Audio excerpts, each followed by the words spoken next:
Donald Trump is often accused of being a fascist. Donald Trump is often called a fascist. But how accurate is this rhetoric? Can Trump reasonably be described as a fascist? Fascism is a far-right political ideology with a number of defining characteristics. Extreme nationalism, collectivism, authoritarianism, cult of personality, the constant use of scapegoating, a love of war and violence, obedience as the highest virtue, the propagation of radical thoughtlessness, anti-liberalism, and anti-communism. These are some of the primary defining characteristics of fascism. To what extent does Trump exhibit these characteristics? Trump does exhibit many of these fascist characteristics. Trump is authoritarian. He tried to overthrow democracy. He has repeatedly suggested deporting and imprisoning people for protesting. He destroyed the right to bodily autonomy. He has suggested terminating the Constitution. He is very authoritarian. Trump loves scapegoating. He frequently blames immigrants for America's problems. Trump loves war and violence. He increased drone strikes massively. He has suggested invading Mexico. He strongly supports Israel and their bloodthirsty conduct.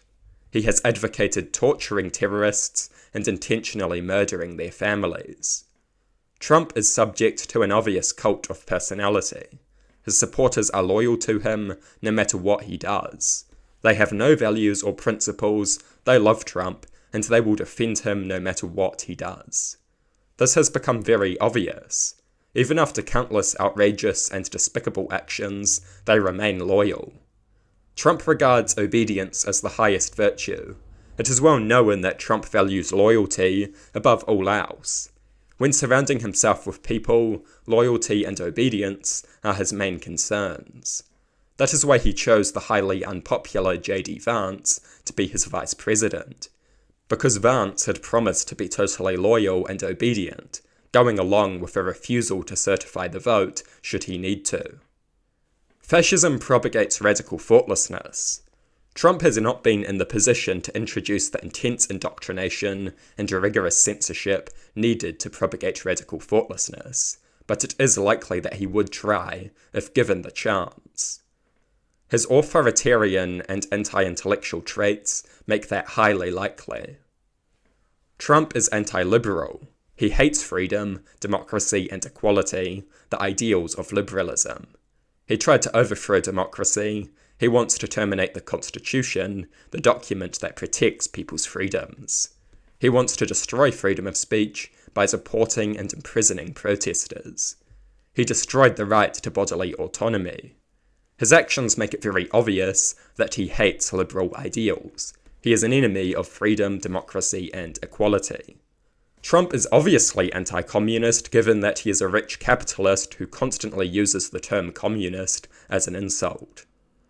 So Trump does exhibit many fascist characteristics. Trump is not as nationalistic as a proper fascist might be, but he does use nationalistic rhetoric. He thinks America is great and wants America to pursue its perceived interests through often brutal means. There is only one major fascist characteristic that Trump largely lacks: collectivism. Trump does not use collectivist rhetoric anywhere near as much as we would expect a fascist to. Fascists are usually extreme collectivists. They view the state as an organism and the people as cells. The cells must cooperate and put their individual interests aside for the good of the larger organism. This is the fascist view. Trump is not overtly collectivist in his rhetoric, as we would expect a fascist to be. Is it reasonable to call Trump a fascist? I think it is reasonable. Trump exhibits the vast majority of the characteristics that define fascism, and he exhibits many of them strongly. He is arguably not enough of a collectivist to be reasonably called a fascist, and he is not a fascist by such a strict definition. But such a definition is an ideal type. When a definition has so many characteristics, few people will feature them all. In a colloquial sense, I think it is fine to call Trump a fascist. He exhibits many major fascist characteristics, and this should be constantly pointed out. I think Trump exhibits enough fascist characteristics to be reasonably called a fascist. Not in a perfect and strict academic sense, but in a colloquial sense. And even in a strict academic sense, Trump exhibits many fascist characteristics, but just falls short of meeting the definition. The key point is simple. Trump is a very bad candidate with many very bad political characteristics. Trump has many hideous fascist characteristics. He is an enemy of freedom and democracy. He is an enemy of the liberal ideals that make our society great. Regardless of whether he is technically a fascist or not, Trump is very bad. We should not be overly distracted by buzzwords and semantic debates while we are staring evil in the face. Defeating it must be the priority. Regardless of what label best describes him, the fact of the matter is simple. Trump is very bad. He is a bloodthirsty authoritarian idiot.